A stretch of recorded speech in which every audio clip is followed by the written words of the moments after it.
On is brought to you by the Bucks County Community College. Hello, welcome into our Game On Athlete of the Week show. Except, of course, for this show, we should call it our Athlete of the Year show.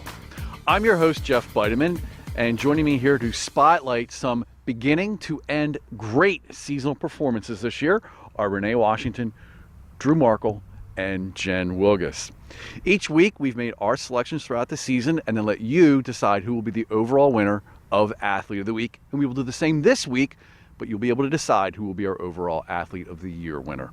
Now, before we get started with our full season nominees, we would like to congratulate our winner last week, and that would be Hatboro Horsham wide receiver Calvin Broadus Jr.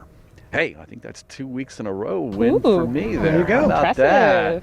That never happens. Sleeping giant has a weekend. You know? Well, I burned all my stuff on the expert show, so Oh, wow. I figure I'd leave some pieces. Everything's for everybody coming up, else. Jeff. Yeah, everything's it is Jeff. what it is. It is what it is. All right, Renee, your shot this week.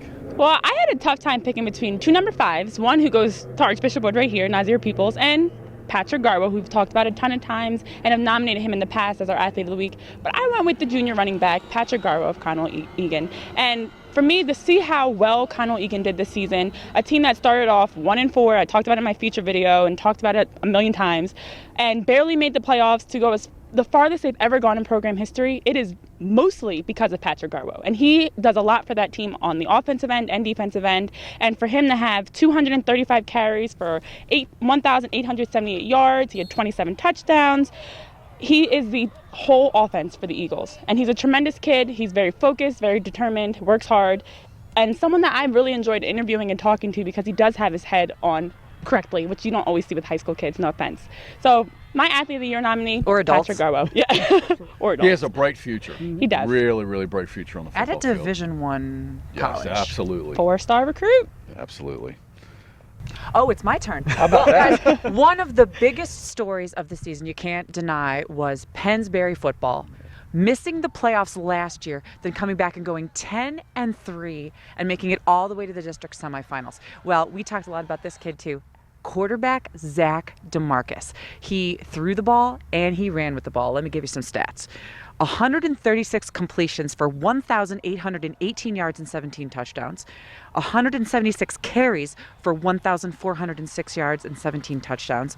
I mean, The best dual threat player in our Oh, area. yeah. absolutely. And I mean, I think he's the Athlete of the Year. And Zach, we'll see you on the baseball field where I know you're going to tear it up this spring. All right, Jeff, I'm going to go with Upper Moreland senior running back Sterlen Barr, who was a huge part of the Golden Bears' undefeated SOL American Conference title team. Barr did everything. A very good running back. I'll get to his stats in a minute, but also a pretty good defensive player too. So, he's been doing this for 3 years now.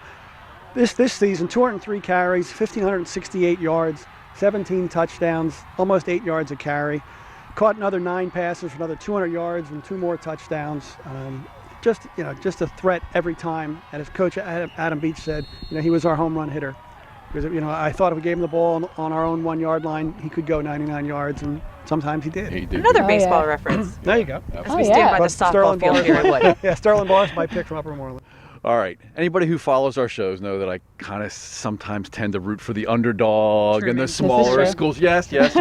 But I'm not going Truman here. But I am going to one of our smaller schools, and that would be New Hope. Let me guess. Yes, that would be Jesse Capriati. I mean, the familiar name. numbers are really amazing. And also, they came in a season that, obviously the best season in New Hope history. And not that they've had a very long history, but recently it's been very good. And to be able to turn out what they did this year is impressive.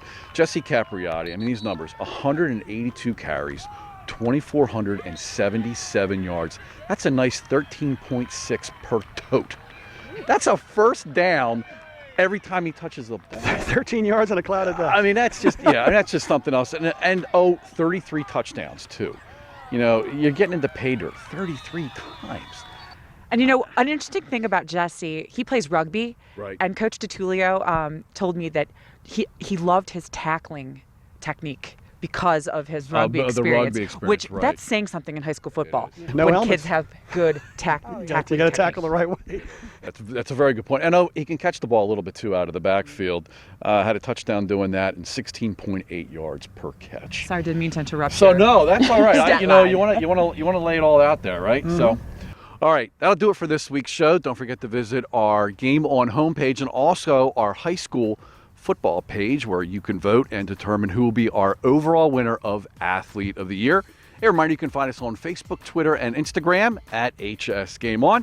Thanks again for watching, and we will see you in this same spot in January for our Athlete of the Week show during the winter season.